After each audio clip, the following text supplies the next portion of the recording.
Era um dia aparentemente comum, mas em 7 de abril de 2011, o horror se instalou na escola municipal Tasso da Silveira, no bairro de Realengo, Rio de Janeiro. Um ato terrível e sangrento irrompeu às 8h30 da manhã, deixando a nação em choque. Hoje vamos falar a história de Wellington Menezes de Oliveira, o culpado pelo massacre de Realengo.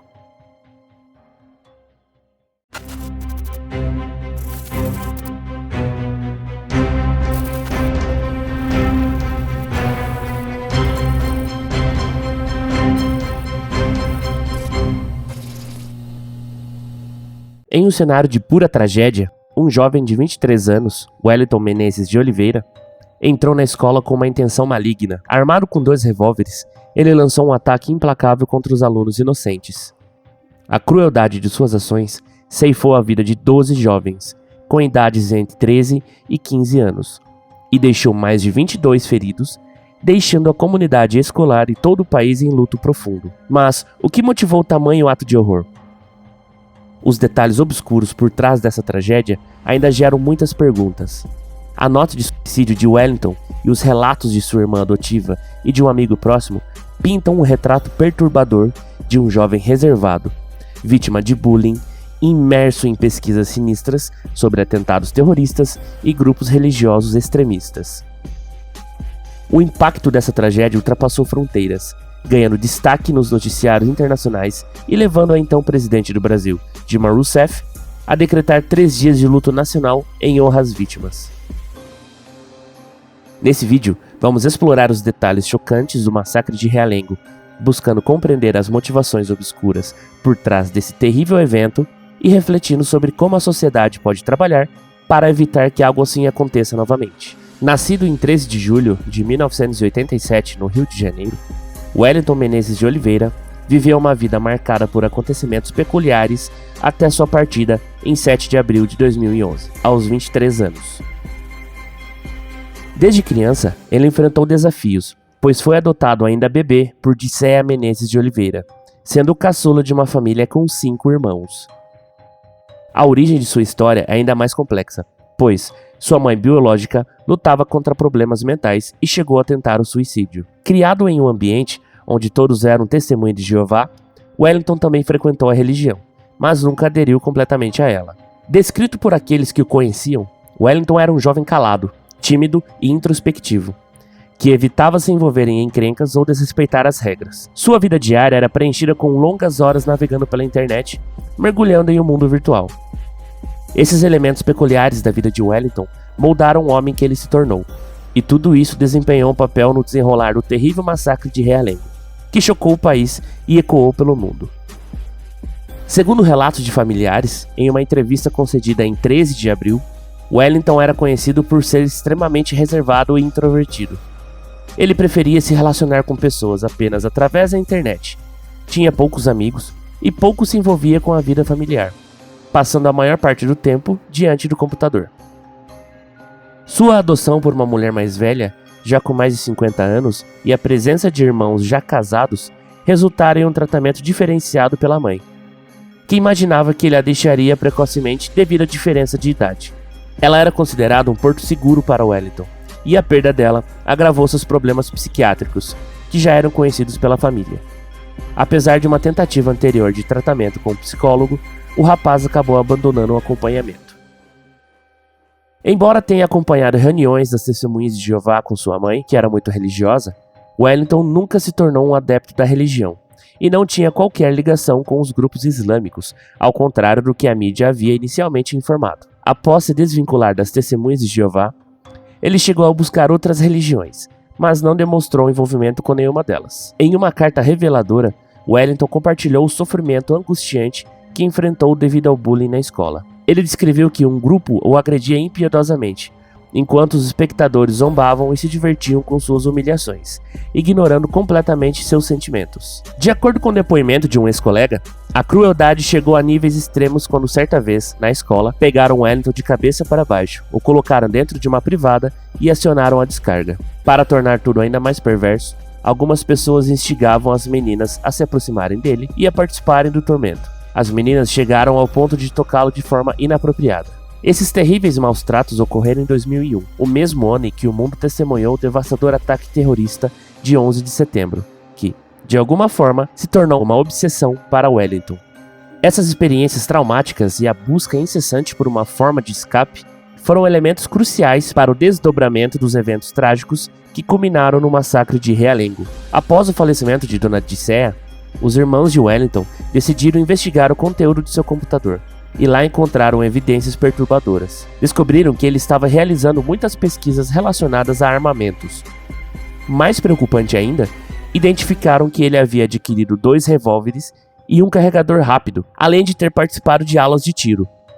Tudo isso apontava para um plano bem elaborado, concebido desde o ano anterior, carregado de intenções vingativas e uma estranha admiração por atos terroristas. Durante o terrível episódio da chacina, Wellington acabou com a própria vida, ao ser atingido por um tiro na barriga. Seu corpo foi sepultado no cemitério do Caju em 22 de abril, após permanecer 15 dias no Instituto Médico Legal, o IML. Entretanto, de forma surpreendente, nenhum parente esteve presente na ocasião. Apenas os coveiros acompanharam o procedimento. Além disso, o túmulo não recebeu qualquer lápide. Nenhum dos pedidos feitos por ele em sua carta de suicídio foi atendido. Após o terrível massacre, as investigações policiais seguiram em busca de respostas, impulsionadas por uma denúncia anônima. Nessa etapa, descobriu-se que Wellington adquiriu um revólver calibre 32 com a ajuda de 2 homens, um vigia desempregado chamado Charleston Souza de Lucena e um chaveiro chamado Isaías de Souza. Ambos os suspeitos admitiram ter intermediado a venda do revólver, que ocorreu em um quiosque próximo à residência de Wellington, em Septibar. A justificativa dada por Wellington, conforme relatado por um dos suspeitos, foi que ele pretendia utilizar a arma para se proteger, pois vivia sozinho e talvez sentisse a necessidade de se sentir seguro em sua moradia. Além disso, há a informação de que um terceiro indivíduo, identificado como Robson, teria sido responsável direto pela venda da arma a Wellington, enquanto Charleston e Isaías atuaram apenas como intermediários nesse processo. Ambos os indivíduos detidos manifestaram arrependimento pela venda do revólver. Isaías expressou sua culpa dizendo: se soubesse que o propósito era esse, não teria participado, especialmente porque também tenho filhos que estudam em uma escola bem próxima à residência de Wellington. Da mesma forma, Charleston declarou: agora infelizmente terei que arcar com as consequências desse ato. Espero que a justiça cumpra seu papel e faça o que for necessário. Os investigadores não conseguiram determinar como Wellington obteve sua segunda arma, um revólver calibre 38, que foi usado para efetuar a maioria dos disparos durante o massacre. No fatídico dia de 7 de abril de 2011, Wellington, um ex-aluno da Escola Municipal Tasso de Silveira, chegou à escola a pé, carregando consigo 2 revólveres, um calibre .38 e outro calibre .32. Além de carregadores do tipo Speed Loader, que exigem habilidade no manuseio, conforme apontado pelos policiais. Surpreendentemente, ele estava bem vestido e, por volta das 8 da manhã, apresentou-se como um palestrante convidado para conversar com os alunos naquela manhã. Após essa falsa apresentação, Wellington dirigiu-se ao primeiro andar e invadiu uma sala de aula da 8ª série, atual 9º ano, onde estava ocorrendo a segunda parte de uma aula de língua portuguesa com a professora Leila D'Angelo. Calmamente, sem pedir licença, ele sacou suas armas, uma em cada mão, e começou a disparar contra os alunos. Seu alvo específico eram as meninas, contra as quais direcionou tiros na cabeça, enquanto os meninos foram atingidos nos braços e pernas. Suas ações cruéis visavam matar apenas as meninas, e testemunhas relatam que ele se referia a elas como seres impuros, praticando atos extremamente sádicos ao posicionar a arma em suas testas antes de executá-las. Tragédia que completa 3 anos e chocou o mundo. 7 de abril de 2011 era para ser mais um dia de aula normal na Escola Municipal Tasso da Silveira, em Realengo. Professores e alunos estavam nas salas quando foram surpreendidos por um ex-estudante do colégio. Armado com 2 revólveres, Wellington Menezes de Oliveira invadiu as salas e começou a atirar nos alunos. 12 morreram, outros 11 ficaram feridos. As vítimas tinham entre 12 e 16 anos. E poderia ter sido ainda pior se não fosse a ação de um dos alunos, que conseguiu fugir e chamou um policial militar que passava em uma rua próxima. O sargento Márcio Alves trocou tiros com Wellington. Depois de ser baleado, Wellington se suicidou. Infelizmente, o resultado dessa horrível violência foi a morte de 10 meninas e 2 meninos, todos com idades entre 13 e 16 anos. Mesmo enfrentando uma cena de terror, Wellington conseguiu disparar mais de 30 tiros graças ao uso dos carregadores. A tragédia gerou pânico entre os alunos e funcionários da escola, que começaram a correr desesperadamente em busca de segurança. Uma criança baleada conseguiu fugir e alertou os agentes do Departamento de Transportes Rodoviários, DETRO, que estavam realizando uma fiscalização nas proximidades. Os policiais militares do Batalhão de Polícia de Trânsito Rodoviário e Urbano, o BPRV, que acompanhavam a operação no DETRO, chegaram ao local rapidamente. Na tentativa de conter Wellington, os policiais efetuaram 2 disparos. Um atingiu sua perna e o segundo atingiu o abdômen. Ferido, ele caiu na escada que levava ao andar de cima da escola e, nesse momento, decidiu tirar a própria vida, atirando contra sua própria cabeça. O 3º sargento da Polícia Militar, Márcio Alexandre Alves, de 38 anos, foi quem deteve Wellington. Ele relatou que o rapaz chegou a apontar a arma em sua direção, mas não chegou a disparar. Alves então tomou a decisão de atirar em Wellington para impedir que ele subisse ao 3º andar da escola e fizesse mais vítimas. Mesmo cumprindo o dever, o sargento expressou profunda tristeza pela perda das vidas das crianças e declarou ter filhos na mesma faixa etária. Uma nota de suicídio foi encontrada no local, deixada por Wellington Oliveira. Nessa carta, ele já havia expressado sua intenção de tirar a própria vida após realizar sua ação premeditada. Após o massacre, o inquérito policial foi conduzido com afinco para desvendar todos os detalhes do terrível evento. O computador de Wellington passou por uma perícia minuciosa, com o objetivo de descobrir com quem ele se correspondia eletronicamente, especialmente com uma pessoa em particular com quem teria trocado mensagens por 3 meses. Além disso, o instrutor de tiro, que ensinou a Wellington como manusear armas, foi interrogado pelo delegado responsável pelas investigações. Os investigadores optaram por não realizar uma reconstituição do crime no local de Realengo. Em vez disso, um psicólogo forense foi designado para apresentar um laudo detalhado sobre o estado mental do atirador, buscando compreender suas condições psicológicas na época do ocorrido. Em uma importante reviravolta, em 14 de abril, a polícia localizou o homem que vendeu o revólver calibre 38 a Wellington. Essa mesma pessoa também vendeu munições, 60 cartuchos, e o carregador rápido Speed Loader. Além disso, os policiais conversaram com um ex-colega de Wellington, chamado Abdul, com quem o atirador manteve contato pela internet. No entanto, após investigações, a polícia descartou qualquer envolvimento de Abdul na tragédia, considerando o crime esclarecido e apontando que Wellington agiu sozinho. O delegado enfatizou que o atirador sofria de perturbações mentais e teve um surto psicótico que culminou nessa tragédia, que comoveu todo o país. A motivação por trás do massacre de Realengo permanece obscura e incerta. Existem suposições de que o assassino poderia apresentar traços de psicopatia, mas essa hipótese não é totalmente conclusiva, já que a psicopatia é caracterizada pela falta de remorso e pelo prazer em ver o sofrimento das vítimas. No entanto, o assassino de Realengo possuía características distintas, pois apresentava ideação suicida e, ao mesmo tempo, prazer em matar. Sob uma análise psiquiátrica, é mais provável que o assassino sofresse de algum distúrbio neuropsiquiátrico com traços psicóticos, como ideação persecutória, delírios, alucinações, fantasias e distorções de realidade. Sua carta de suicídio e sua página pessoal na rede social Orkut continham referências religiosas e passagens de livros da Bíblia, como Ezequiel e Eclesiastes. O jornal Clarim, por exemplo, afirmou que ele encerrava sua carta com pedidos típicos de um devoto católico, mencionando a necessidade de receber visitas de fiéis em sua sepultura e falando sobre a segunda vinda de Cristo. No dia da tragédia, a mídia nacional divulgou que sua irmã adotiva afirmou que ele tinha ligações com o islamismo, além de raramente sair de casa e passar a maior parte do tempo na internet. Outras especulações apontam que o atirador pode ter sido vítima de bullying quando estudava na escola. Essa teoria abre espaço para opiniões de que a tragédia poderia ser uma importação de comportamentos presentes em outros países, como Estados Unidos, Argentina, Rússia e China, mas que são extremamente raras no Brasil. A junção de motivações religiosas com experiências traumáticas foi mencionada por um amigo próximo de Wellington. Segundo esse colega, ele era vítima de bullying, tinha uma obsessão por jogos violentos e ataques terroristas. Na adolescência, Wellington era apelidado de Al-Qaeda, fazendo alusão à organização fundamentalista islâmica, conhecida por perpetrar diversos atentados. Entre os temas de suas conversas, ele destacava os atentados terroristas, em especial o ocorrido nas Torres Gêmeas em 11 de setembro de 2001, que, de acordo com um colega, era o seu favorito. Em revista à casa de Wellington, foram encontradas cartas que revelavam suas ligações com grupos extremistas islâmicos e sua prática do islamismo. Ele dedicava cerca de 4 horas diárias à leitura do Alcorão, meditava sobre atentados e manifestava interesse em visitar países muçulmanos. Em uma visita a um barbeiro, Ele afirmou que não poderia raspar a longa barba que ostentava, pois seria expulso do grupo com o qual se reunia periodicamente no Rio de Janeiro. Vale ressaltar que a barba faz parte da tradição islâmica, simbolizando masculinidade,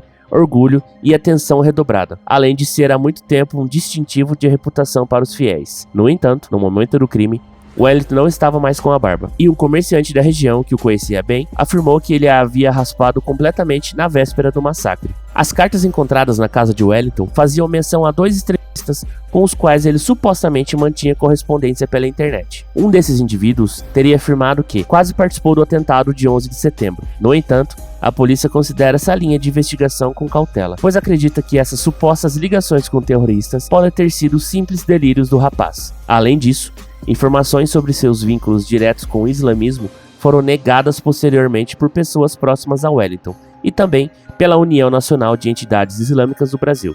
Outra abordagem feita por fontes ligadas a organizações de defesa dos direitos humanos sugere que o crime também pode ter sido motivado por misoginia, visto que, ao analisar o perfil do ataque, as meninas foram alvos mais visados, enquanto os tiros contra os meninos foram acidentais. Essas fontes apontam para uma página de ódio notória na época, cujos proprietários foram presos em março de 2012, que exaltava a ação de Wellington durante o crime. É relevante ressaltar a existência de similaridades entre esse caso e outros eventos trágicos, como o de Elliot Rodger, o massacre da escola Amish em 2006, e o massacre em Pittsburgh, em agosto de 2009. Em posse de Wellington Menezes, foram encontrados 2 vídeos em que ele abordava as motivações por trás do crime.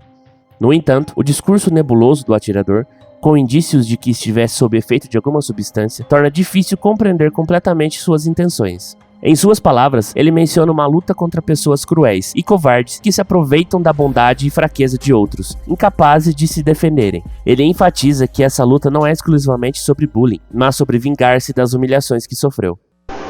A luta pela qual muitos irmãos do passado morreram e eu morrerei não é exclusivamente pelo que é conhecido como bullying. A nossa luta é contra pessoas cruéis, covardes, que se aproveitam da bondade, da inocência, da fraqueza de pessoas incapazes de se defenderem. Os irmãos observaram que eu raspei a barba. Foi necessário, porque eu já estava planejando ir no local para estudar, ver uma forma de infiltração. Eu já tinha ido antes, há muitos meses atrás. Eu fui, eu ainda não usava barba, eu fui para dar uma analisada. Hoje é terça-feira, aliás. Eu fui ontem, segunda, hoje é terça-feira, dia 5. Hoje é dia 5 e essa foi uma tática para não despertar atenção. Apesar de eu ser sozinho, não ter uma família praticamente, né?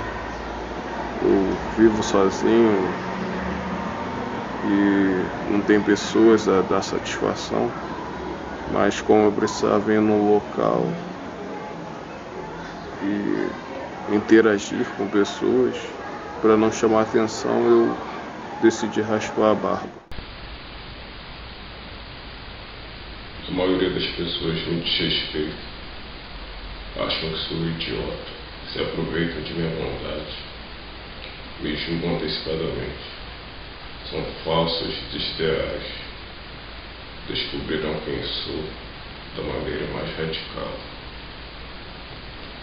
Uma ação que farei pelos meus semelhantes, que são humilhados, agredidos, desrespeitados em vários locais, principalmente em escolas e colégios, pelo fato de serem diferentes, de não fazerem parte do grupo dos infiéis, dos desleais, dos falsos, dos corruptos, dos maus.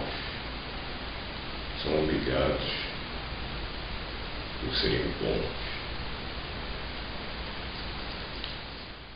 Em 13 de abril, a polícia divulgou um novo vídeo recuperado do disco rígido do computador de Wellington, gravado antes de julho de 2010. Nesse vídeo de 58 segundos, o atirador lê uma carta. Mesmo tendo tentado apagá-los no dia do crime, todos os arquivos de dados do HD foram recuperados com a ajuda de um programa usado pelo FBI. Esse vídeo reforça a ideia que Wellington planejava se vingar das agressões e humilhações sofridas na escola. Ele expressa sua revolta em relação às pessoas que os desrespeitavam, o julgavam antecipadamente e abusavam de sua bondade. Ele afirma que sua ação seria em defesa de outros semelhantes, que também passavam por humilhações e agressões em ambientes escolares. Em 15 de abril, as autoridades divulgaram outro vídeo gravado pelo próprio assassino, onde ele detalha todo o processo de preparação para o crime e deixa claro que sua motivação principal foram as humilhações que sofreu na escola. Primeiramente, deverão saber que os impuros não poderão me tocar sem luvas. Somente os castos ou os que perderam suas castidades após o casamento e não se envolveram em adultério poderão me tocar sem usar luvas. Ou seja, nenhum fornicador ou adúltero poderá ter algum contato direto comigo. Nem nada que seja impuro poderá tocar em meu sangue. Nenhum impuro pode ter contato direto com um virgem sem sua permissão. Os que cuidarem de meu sepultamento deverão retirar toda a minha vestimenta, me banhar, me secar e me envolver totalmente despido em um lençol branco que está nesse prédio, em uma bolsa que deixei na primeira sala do primeiro andar. Após me envolverem neste lençol, poderão me colocar em meu caixão. Se possível, quero ser sepultado ao lado da sepultura onde minha mãe dorme. Minha mãe se chama Diceia Menezes de Oliveira e está sepultada no cemitério Murundu. Preciso de visita de um fiel seguidor de Deus em minha sepultura pelo menos uma vez. Preciso que ele ore diante de minha sepultura, pedindo o perdão de Deus pelo que eu fiz, rogando para que na sua vinda, Jesus me desperte do sono da morte para a vida eterna. Eu deixei uma casa em Septibá, da qual nenhum familiar precisa. Existem instituições pobres, financiadas por pessoas generosas, que cuidam de animais abandonados. Eu quero que esse espaço onde eu passei meus últimos meses seja doado a uma dessas instituições, pois os animais são seres muito desprezados e precisam muito mais de proteção e carinho do que os seres humanos que possuem a vantagem de poder comunicar, trabalhar para se alimentarem. Por isso, os que se apropriarem de minha casa, eu peço por favor que tenham bom senso e cumpram o meu pedido. Por cumprindo o meu pedido, automaticamente estarão cumprindo a vontade dos pais que desejavam passar esse imóvel para o meu nome. E todos sabem disso. Se não cumprirem o meu pedido, automaticamente estarão desrespeitando a vontade dos pais, o que prova que vocês não têm nenhuma consideração pelos nossos pais que já dormem. Eu acredito que todos vocês tenham alguma consideração pelos nossos pais. Provem isso fazendo o que eu pedi. Wellington Menezes de Oliveira.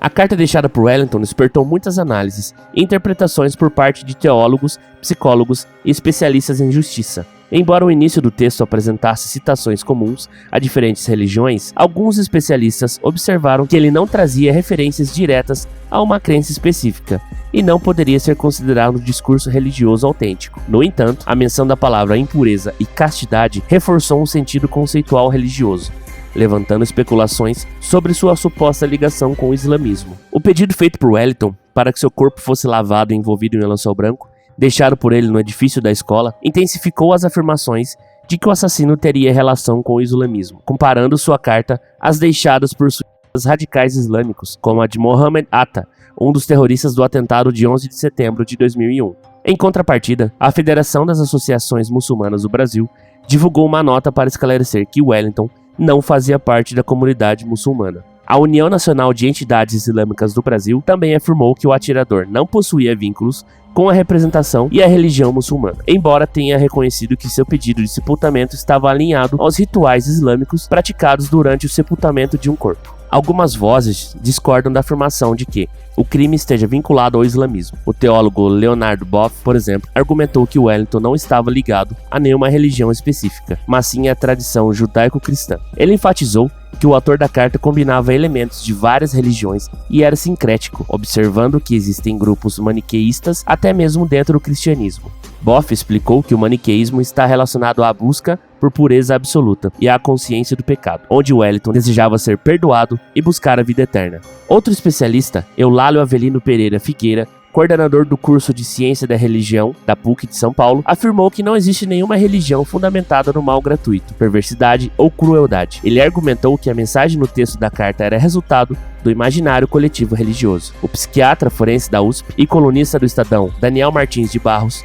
acrescentou que, embora seja possível que Wellington tivesse um transtorno de personalidade, esse fato por si só não explicaria o crime. A então presidente do Brasil, Dilma Rousseff, manifestou profundo choque e consternação através de seu porta-voz da presidência. Ela conversou por telefone com Sérgio Cabral Filho, governador do Rio de Janeiro, e com Eduardo Paes, prefeito, expressando sua solidariedade. O até então ministro da Educação, Fernando Haddad, também se pronunciou, considerando o caso uma tragédia sem precedentes no Brasil, e colocando o ministério à disposição da Prefeitura do Rio de Janeiro. Dilma Rousseff, após tomar conhecimento do ataque, emocionou-se e pediu 1 minuto de silêncio pelas vítimas. Ela decretou luto oficial no Brasil com duração de 3 dias, enfatizando que esse tipo de crime não era característico do país e que todos estavam unidos no repúdio à violência que havia ocorrido em Realengo, especialmente contra crianças indefesas. Algumas horas após o ocorrido, o governador do Rio de Janeiro, Sérgio Cabral Filho, e o prefeito, Eduardo Paes, realizaram uma entrevista coletiva no ginásio da escola Tasso da Silveira, onde expressaram pesar pela tragédia. Cabral classificou o atirador Wellington de Oliveira como psicopata e animal, e elogiou o sargento, as professoras e as crianças da escola que conseguiram alertar os policiais militares próximos. Ele os chamou de heróis e ressaltou que, graças a eles, a tragédia não foi ainda maior. Após o crime, várias comunidades virtuais no site Orkut foram criadas para enaltecer o crime e seu autor, defendendo suas ações e incitando outras pessoas a agirem da mesma maneira. Os moderadores dessas comunidades muitas vezes usavam perfis falsos e também participavam de outras comunidades que propagam discursos de ódio e violência. Especialistas em direito criminal expressaram preocupação com essa situação e anunciaram que o Ministério Público poderia enquadrar esses ambientes virtuais nas leis de repressão a crimes de racismo e incitação à violência. O Google, empresa proprietária do site Orkut na época, apagou essas comunidades de acordo com sua política de combate a conteúdos prejudiciais.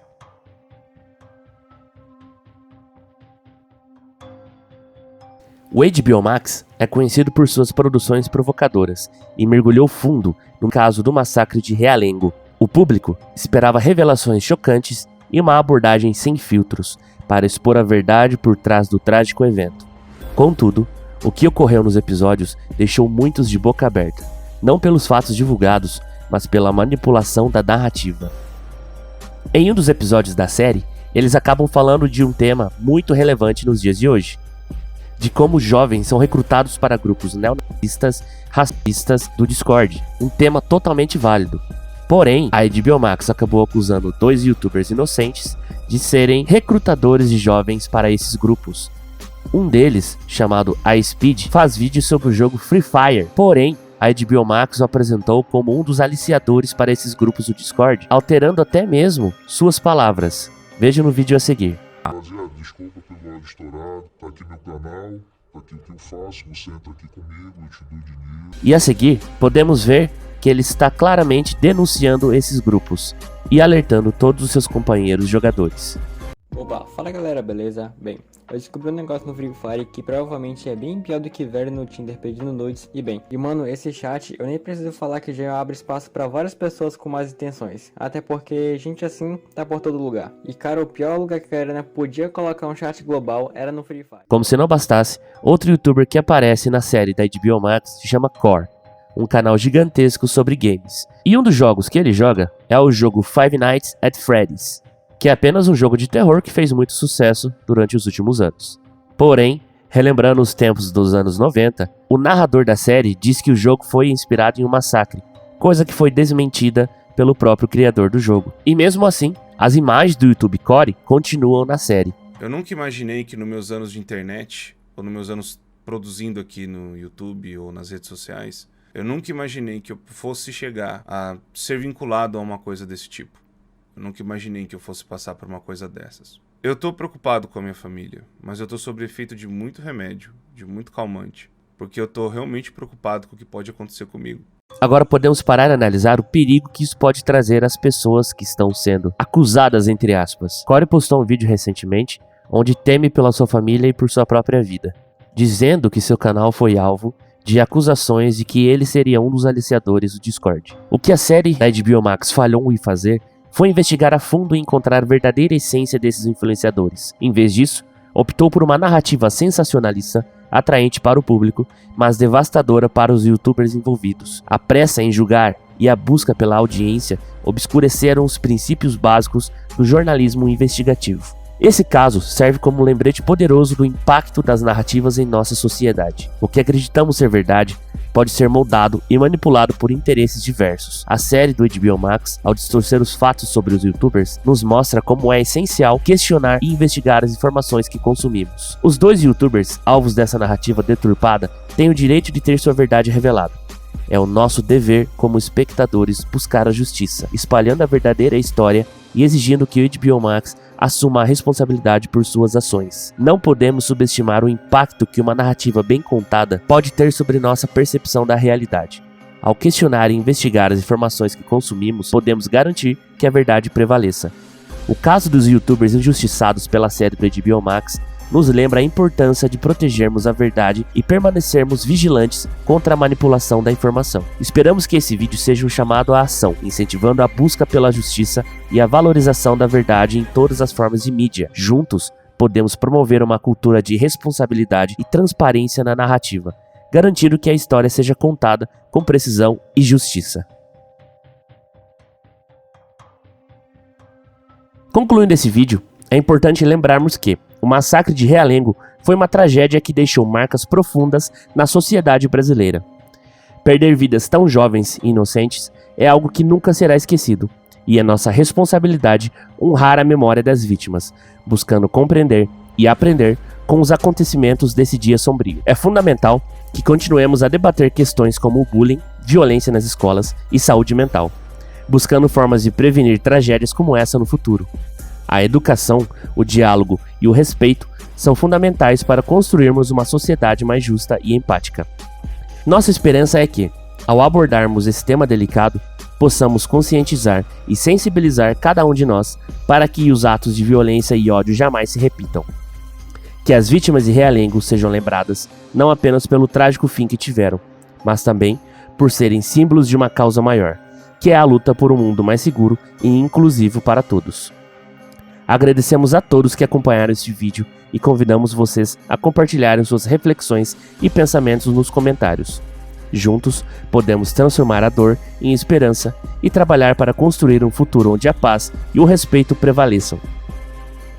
Obrigado por assistir e até o próximo vídeo.